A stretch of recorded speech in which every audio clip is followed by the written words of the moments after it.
This is week number 4 of my marathon prep training series, and in this video we're going to talk about the long training run and why you need to do them, how you can get the most out of it and learn something from that long run.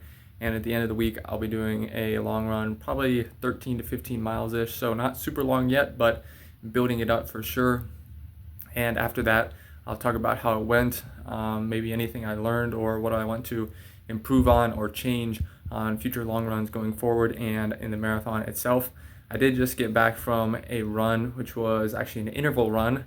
We're going to talk about those in a later video, so make sure you subscribe so you don't miss out on that one. And this morning as well, I did a little bit of a different strength training session. I basically just did the max pull-ups I could do in 30 minutes, and I think I did a little over 110, so not a ton in terms of what's humanly possible per se, but a lot more pull-ups than I normally do in 30 minutes or a day even, so I think that's a win for sure. Running is the primary part of every athlete's training for a marathon, but one type of run that is vital to prepare you for race day is the long run. And long runs are a great way to strengthen your legs, heart, and mind in preparation for the marathon, but they're also a great opportunity to learn about the non-running parts of a marathon, such as the pacing, nutrition, and hydration. Even if you're prepared for the marathon in terms of your fitness, these other aspects can make or break race day. Pacing, first of all, is a vital aspect of any race. If you start out too quick, you could blow up and really slow down towards the end or even struggle to finish sometimes. But if you start out too slow, you may miss out on your goal time if you do have one in mind. So long runs are a good way to practice different pacing strategies, such as negative splitting, which just means going a little bit faster throughout the race, or some other strategy you want to try out. And also just get a feel for what your race pace is going to feel like if maybe you don't run at that specific race pace on a regular basis. And additionally, if you are newer to marathons like myself, then your long runs can help inform a goal time for the race based on how you feel during and after those runs and how you feel you are progressing based on your times and paces throughout those runs. Outside of the actual running, fueling is incredibly important in a longer effort like a marathon. Making sure your body has adequate fluids, electrolytes, and energy, which usually are in the form of carbohydrates, to perform at the level you expect of it is absolutely essential. Different people respond to different foods and gels and drink mixes in different ways, so it's important to experiment with different things on your long runs so you can find out what works well for you, what doesn't upset your stomach, and what helps you have energy and ample hydration throughout the run, and ultimately get you that same feeling throughout the marathon. Fueling during runs is something I've always personally struggled with, so that's something I want to work on a little bit more during my long runs over the next month and a half leading up to this marathon.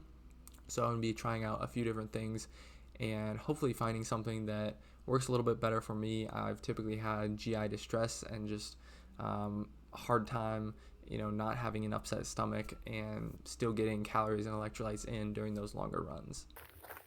Saturday morning long run, 5 miles in, 10 miles to go. Just past the half marathon mark, and a little bit more challenging today than we expected, but that's part of training. It's not always going to be easy. That's why we're doing it, to get better. But we just got a mile or two left to get home. So yesterday's long run ended up decently well. I'll go over the stats real quick, and then we're going to talk a little bit about how it went and what I learned. So total mileage was 14.44 miles, about 2 hours 55 minutes, and average pace 12 minutes 6 seconds. So a little bit slower definitely than I was at least anticipating. And the last 5 or so miles we did walk a little bit because we were just struggling a little bit, which is fine because it is a training run, and so if it's super easy, then you might as well just not even do the training, or you should be doing something more difficult for your training. So it's a training run. It's okay if it's difficult, I think. So the last 5 or so miles, we did some kind of walks, like 5 or 6 minutes, run 5 or 6 minutes and then walk 2 minutes type thing, just to kind of keep us moving, but also allow us to take some breaks. So like I said, a little bit slower than we were expecting, but that's okay. In terms of the fueling aspect, I did want to really make some progress there, because like I said, I've just never really done a great job of fueling. I haven't found what works for me, and this run went a lot better for me. I had three main things that I ate during the run. I had some raisins. I think I had those a few different times, and then I had some honey that I basically just squeezed into my mouth like that. And then I also ate most of a banana, probably about half a banana, and then Alexis had the other half. That was probably like 2/3 of the way through the run.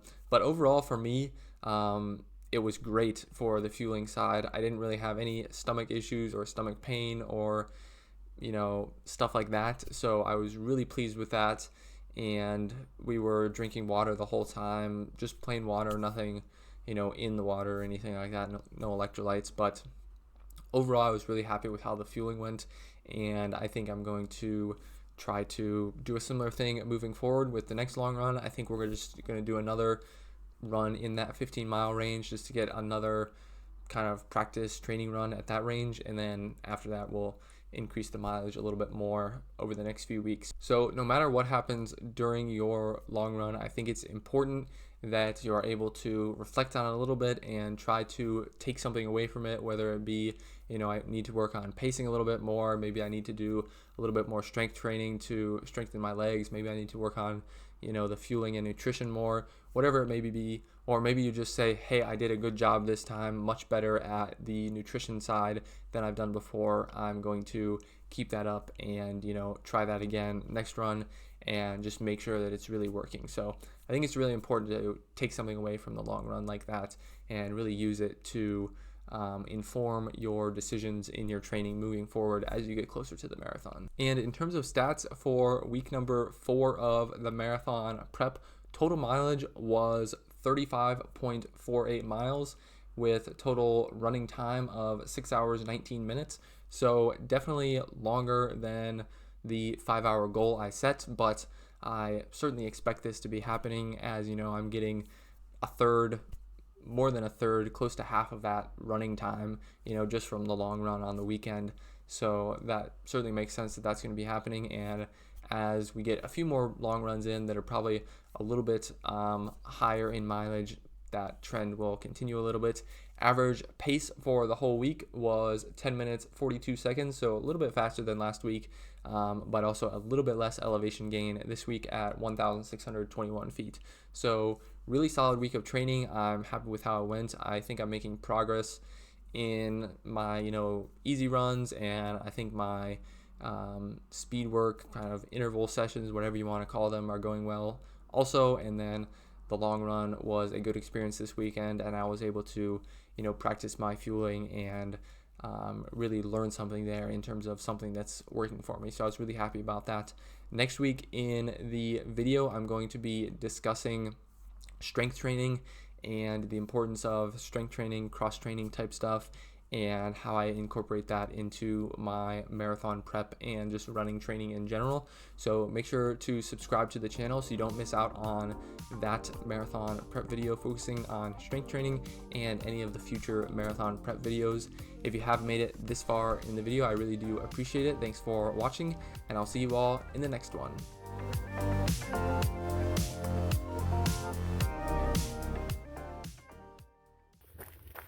Saturday afternoon long run. Oh, it's not the afternoon.